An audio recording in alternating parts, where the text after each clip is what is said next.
मोहन भागवत बोले, भारत का स्वर लौटा, सब हमारे हैं, कलह को देनी होगी विदाई, समन्वय से चलना होगा।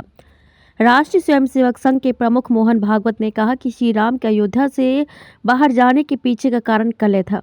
वह वनवास गए और पूरी दुनिया का कलह मिटाकर लौटे।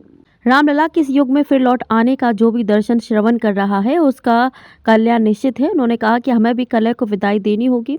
छोटे छोटे मनमुटाव रहते हैं, छोटे छोटे विवाद चलते हैं, उन्हें लेकर लड़ाई करने की आदत छोड़नी होगी। हमें समन्वय से चलना होगा।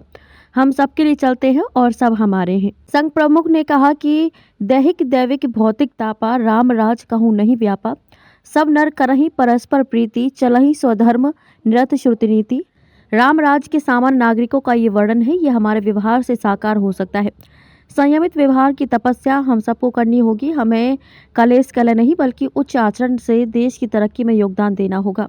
हमें अपने को संयम में रखना होगा। भागवत ने कहा कि श्री राम मंदिर का निर्माण राष्ट्रीय गौरव के पुनर्जागरण का प्रतीक है। ये आधुनिक भारतीय समाज की ओर से भारत के आचरण की मर्यादा की जीवन दृष्टि की स्वीकृति है।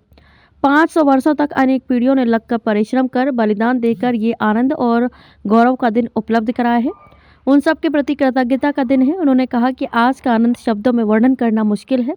आज अयोध्या में रामलला के साथ भारत का स्वर लौट आया है। संपूर्ण विश्व को त्रासदी से राहत देने वाला एक नया भारत उठ खड़ा होगा। इसकी ये प्राण प्रतिष्ठा कार्यक्रम साक्षी बन रहा है। सब में आनंद है, सब में उमंग है। 4 मूल अपनाएं, सत्य, करुणा, शुचिता व तपस। भागवत ने कहा कि रामराज के नागरिक निर्धम्ब प्रामाणिकता से व्यापार करने वाले थे, धर्मरत थे। श्रीमद् भागवत में धर्म के 4 मूल बताए गए हैं, सत्य, करुणा, शुचिता व तपस। इसका युग के अनुकूल आचरण किया जाना चाहिए। उन्होंने कहा कि व्यक्ति प्रयास तो करेंगे ही, सामूहिक प्रयास करने होंगे।